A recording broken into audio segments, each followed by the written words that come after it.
Assalamualaikum warahmatullahi wabarakatuh. Halo, berjumpa lagi dengan saya Faradita Natasha dengan NIM 201041173, mahasiswi Universitas Muhammadiyah Jember, Fakultas Ekonomi dan Bisnis Prodi Manajemen.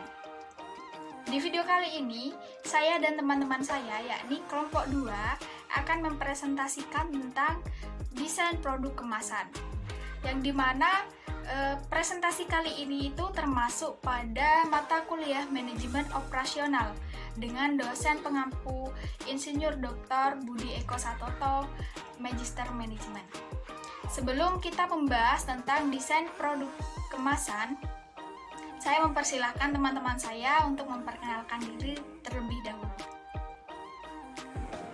Nama saya Diah Ayu Lestari dengan NIM 20104111147.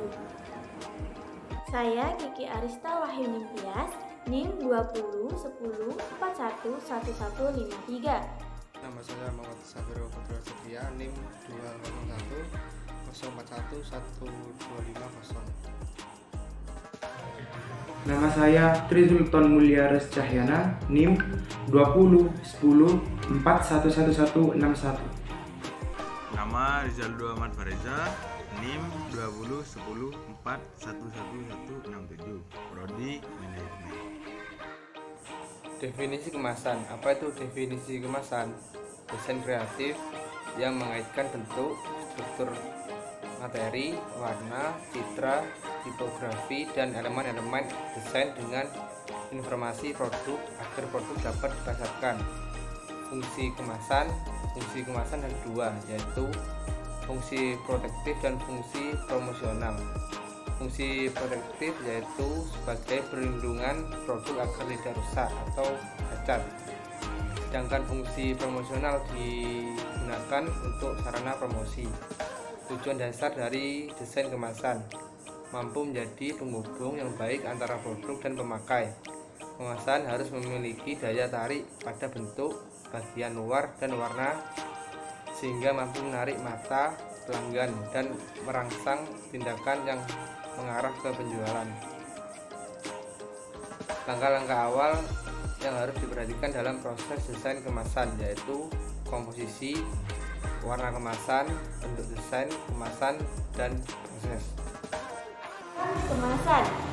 Menurut Lau dan Kimber 2007, kemasan dan pelabelan kemasan mempunyai beberapa tujuan, yaitu 1. Physical production, melindungi objek dari suhu, getaran, guncangan tekanan, dan sebagainya. 2. Barrier protection, melindungi dari hambatan oksigen uap air, debu, dan sebagainya. 3. Contaminator or agglomeration, benda-benda kecil biasanya dikelompokkan bersama dalam satu paket untuk efisiensi transportasi dan penanganan. 4. Information transmission, informasi tentang cara menggunakan transportasi, daur ulang atau membuang paket produk yang sering terdapat pada kemasan atau label. 5. Reducing theft, kemasan yang tidak dapat ditutup kembali atau akan rusak secara fisik, menunjukkan tanda-tanda pembukaan, sangat membantu dalam pencegahan pencurian. Paket juga termasuk memberikan kesempatan sebagai perangkat anti pencurian. 6.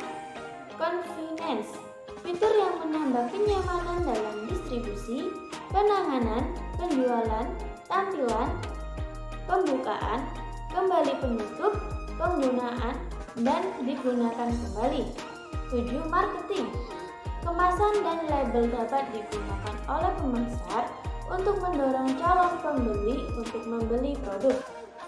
Slide keempat, menurut Winardi 1993 sampai 204. Pertanyaan yang perlu dipertimbangkan dalam hubungannya dengan pengemasan diantaranya adalah 1. Dari sejumlah besar bahan kemasan yang tersedia, bahan manakah yang paling baik digunakan untuk menonjolkan wajah produk yang dihasilkan?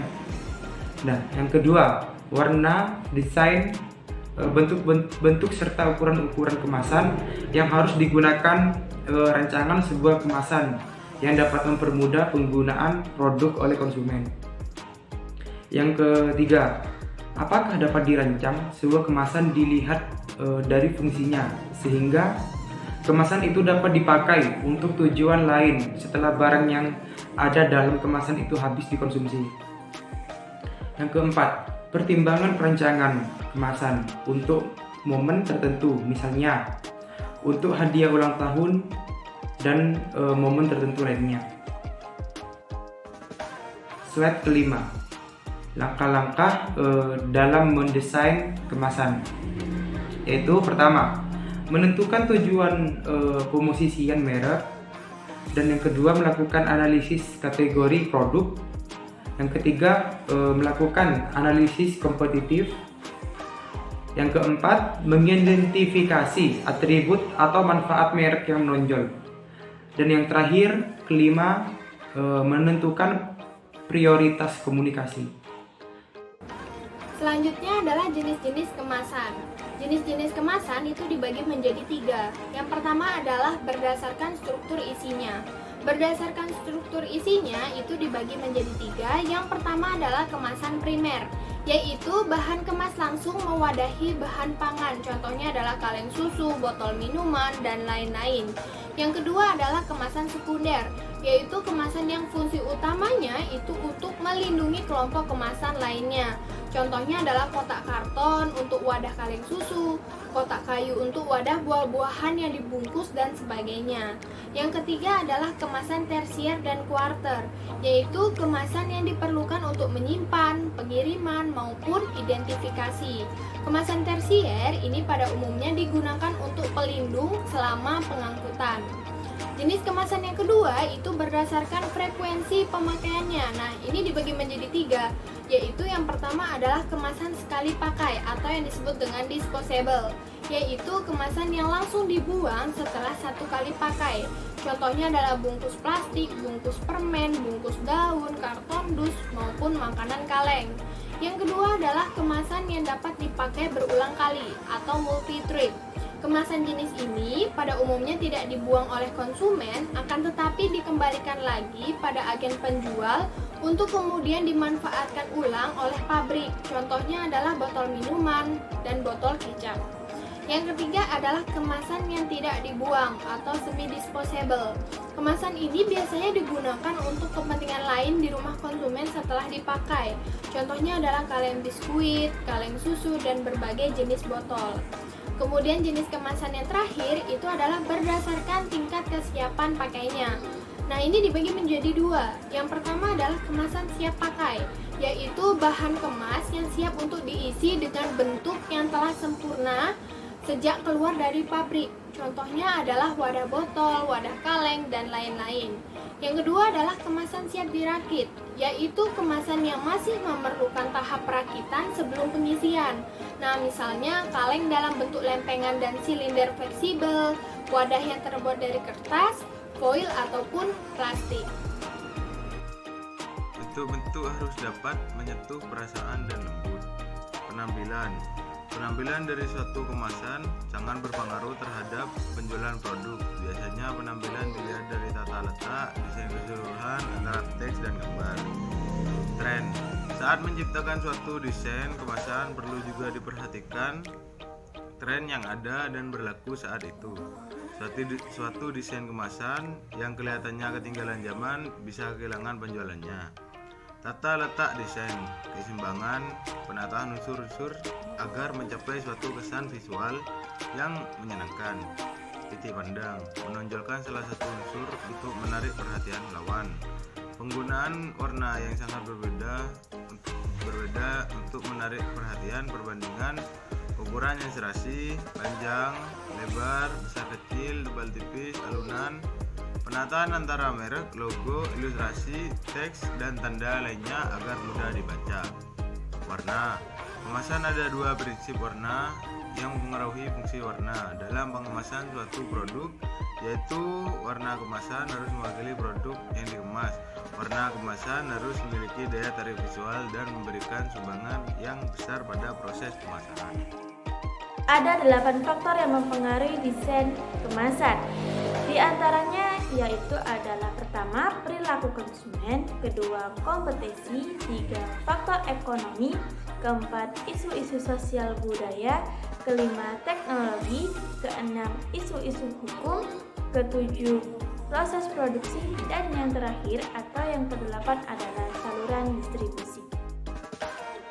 Daya tarik kemasan, yang dimana menurut Wiryo pada tahun 1999, halaman 10, daya tarik kemasan dapat digolongkan menjadi dua, yakni daya tarik visual dan daya tarik praktis. Jadi yang dimana daya tarik visual itu dibagi menjadi beberapa golongan. Yang pertama yakni warna.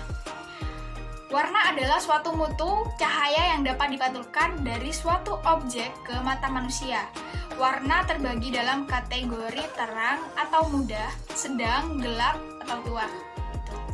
Yang kedua, bentuk. Bentuk kemasan disesuaikan dengan produknya. Pertimbangan yang digunakan adalah pertimbangan mekanis, kondisi penjualan, perkembangan penjualan, pemejangan, dan cara-cara penggunaan kemasan tersebut. Yang ketiga ialah merek atau logo. Tanda-tanda identifikasi seperti merek dengan logo perusahaan adalah meningkatnya daya tarik konsumen. Merek atau logo ini dapat dipandang dapat menaikkan gengsi atau status seorang pembeli. Nah, yang keempat, ilustrasi. Ilustrasi merupakan alat komunikasi sebuah kemasan bahasa universal yang dapat menembus rintangan perbedaan bahasa. Ilustrasi ini termasuk fotografi dan gambar-gambar untuk menarik konsumen.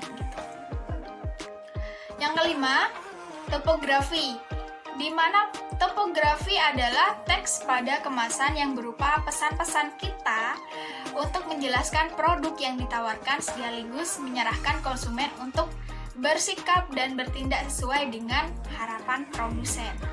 Yang terakhir atau yang keenam, tata letak adalah suatu paduan semua unsur grafis meliputi warna, bentuk, merek, ilustrasi, topografi menjadi suatu kesatuan baru yang disusun dan ditempatkan pada halaman kemasan. Yang kedua, daya tarik praktis. Daya tarik praktis ini merupakan efektivitas, efisiensi suatu kemasan yang ditunjukkan kepada konsumen maupun distributor atau pengecer. Daya tarik kemasan menurut Wirya pada tahun 1999 halaman 15 antara lain yakni yang pertama, kemasan yang menjamin dapat melindungi produk. Yang kedua, kemasan yang mudah dibuka atau ditutup kembali untuk disimpan. Yang ketiga, kemasan dengan porsi yang sesuai. Yang keempat, kemasan yang dapat digunakan kembali. Yang kelima, kemasan yang mudah dibawa, dipegang, dan dijinjing. Yang terakhir, yakni kemasan yang memudahkan pemakaian dan menghabiskan serta mengisinya kembali.